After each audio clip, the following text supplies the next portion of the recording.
Então, primeiro, eu começo falando aqui que é bacana esse exemplo de humildade. Aqui, obviamente, ninguém pensa igual a ninguém.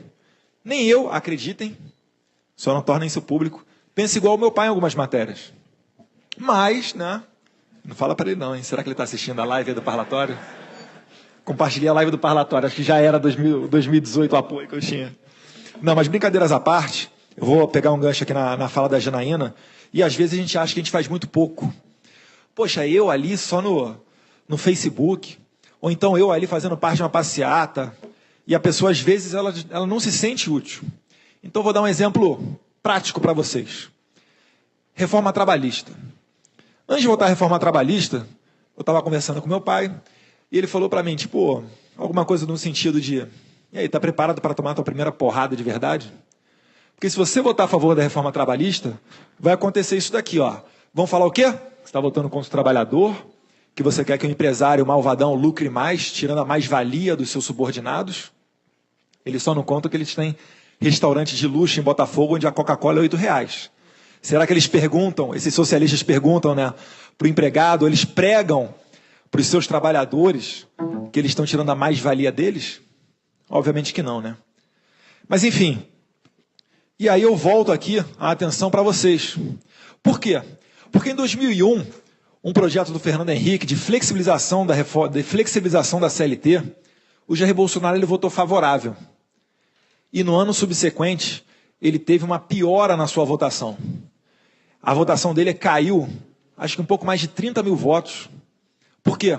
Porque estamparam em todas as praças do Rio de Janeiro a foto da cara dele, de outros deputados, falando o seguinte: esses são os deputados que votaram contra o 13º, licença maternidade e férias.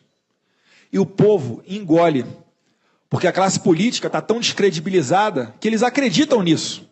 Eles não têm a formação jurídica que a gente tem, saber que isso aí é cláusula pétrea. Você só consegue pensar em alterar ela através de uma nova Assembleia Nacional Constituinte. E o que mudou lá de 2001 para cá? É que agora a gente tem a internet, muito bem dito aqui pelo Marcel Van Hatten. Sem essa ferramenta, eu acredito que eu também não estaria eleito. Comecei na política, sim, sou filho do Jair Bolsonaro, sim. Se não tivesse o nome Bolsonaro, muito provavelmente não teria sido eleito, reconheço isso, mas eu não entrei na política para ficar mamando nas tetas do Estado, não. Quando a gente acertou de sair candidato, quando eu procurei o Jair Bolsonaro para sair candidato, eu falei com ele, eu estou tão indignado quanto todo mundo. Eu fico puto de ver essa roubalheira que está aí e quase nada acontecer. Tem como você me apoiar para sair candidato em São Paulo, que era a minha lotação na Polícia Federal? Ele ficou feliz da vida. Se eu tivesse essa sanha de entrar na política, achando que fosse para ganhar bem, etc., com 18 anos você já pode sair vereador, prefeito, provavelmente teria tido sucesso em algum município no interior do Rio de Janeiro, mas assim como dito aqui pelo Marcel Van Hatten, eu não acredito que isso seja uma profissão. A minha profissão é policial federal. Eu estou deputado federal até o final de 2018. Então o que eu fiz para a minha vida? Me formei em Direito na FRJ, passei no exame da ordem, estudei, passei na Polícia Federal. E eu gostaria de ser policial federal com tranquilidade, uma profissão que eu gosto, até eu morrer. Mas os políticos do nosso país não deixaram. E eu acredito que é isso daí que estimula todos nós estarmos aqui. E eu já dei uma chamada no Coppola. Eu falei aqui, ó, quando eu publiquei um vídeo dele no meu Facebook, alguém veio falar para mim, mas o Coppola vai sair candidato. Eu falei, maravilha, mais um para estar lá junto com a gente. E ele acabou de falar aqui que não é candidato. Vamos tentar convencer ele. Porque, gente... Vai lá, vai, Coppola.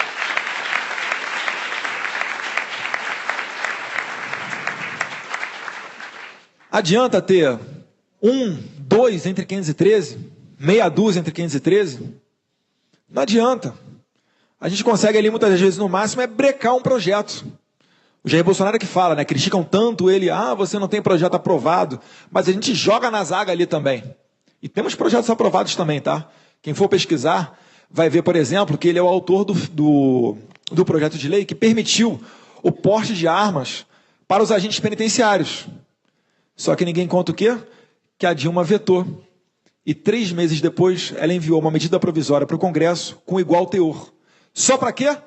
Só para ele não ser o pai da criança. É por isso que, humildemente, as pessoas não sabem, eu vou fazer um vídeo com relação a isso, mas o Congresso, eu tenho uma lei que trata de doação para as santas casas. O que ocorre? Você poderia doar para a Santa Casa da sua cidade e ter um abatimento no seu imposto de renda. Obviamente, até um determinado limite.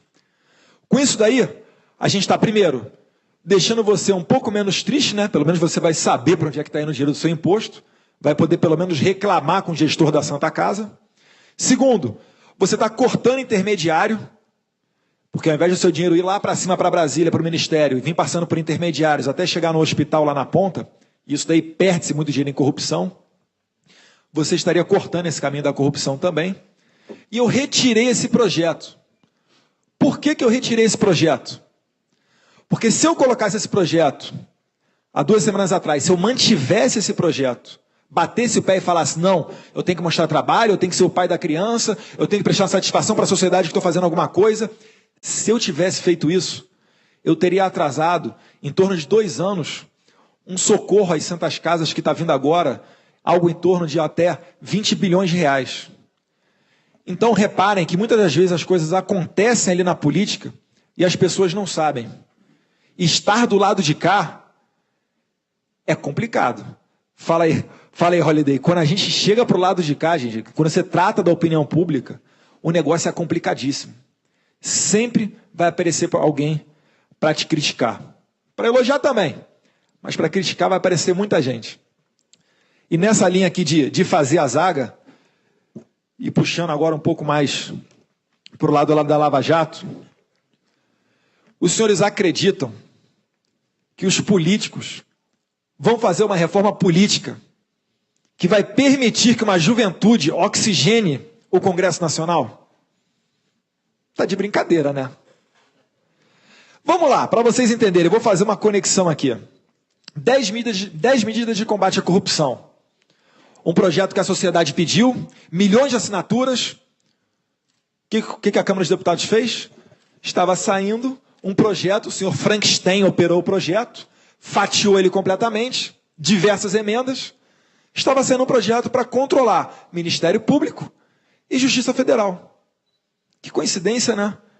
Quem que vocês acham que seria o primeiro a ser vítima de um projeto desse? Moro. Óbvio. Poxa, não deu certo. Já ia esquecendo de falar. Impetrei um mandado de segurança. Um colega, juiz federal, me deu o conselho, impetrei um mandado de segurança. Graças a Deus a gente conseguiu parar o projeto no STF. O Fux mandou voltar, né? Estava no Senado, ele mandou voltar para a Câmara. Conseguimos enterrar isso daí. Não ficaram satisfeitos, o que fizeram? PLS 280. Uma nova lei de abuso de autoridade. Parece até que a gente foi para a rua pedir, né? Uma nova lei de abuso de autoridade, né? Quem seria a vítima? Um pouquinho mais adiante. Lista fechada. Vou perguntar ao Marcelo Van Hatten. Se tivesse lista fechada, você seria o primeiro a entrar do seu partido? Nem entrar. Pelo amor de Deus, lista fechada nada mais é o quê? Vocês vão votar no partido. Eu vou excetuar o novo, tá? Que o novo é novidade aqui. Mas vocês votariam no partido. E o que aconteceria? O primeiro do partido é óbvio que seria um cacique. Vai ser um Renan Calheiros da vida. Vai ser a Dilma da vida. E cadê a oxigenação e renovação? Seria a perpetuação do foro privilegiado. Um pouco mais adiante. E agora eu vou entrar no tema do Jair Bolsonaro. 9 minutos e meio. Dá tempo. Foro privilegiado. O Senado votou de maneira unânime para acabar com o foro privilegiado. Aí você pensa, poxa, será que o Senado, os senadores se reuniram para dar uma bola dentro? Só que calma, vamos com calma. Eu voto favorável, mas calma lá. Corre uma ação no STF para rever a decisão de condenação dos condenados em segunda instância começarem a cumprir as suas penas presos. Quem patrocina uma ADO, uma ação direta de constitucionalidade, para rever essa decisão, ou seja, quem está querendo que a condenação seja só na terceira instância e não mais na segunda, é o PEN. A prisão, não a condenação. A prisão. Obrigado, Marcelo. A prisão em terceira instância? É o PEN, o Partido Ecológico Nacional. Tem muita gente que já está vindo falar para a gente que essa ação vai passar. E o que acontece se essa ação passar? Sérgio Cabral vai para a rua, um monte de gente vai para a rua e vai poder se candidatar em 2018 para voltar a ter o foro por prerrogativa de função, chamado foro privilegiado.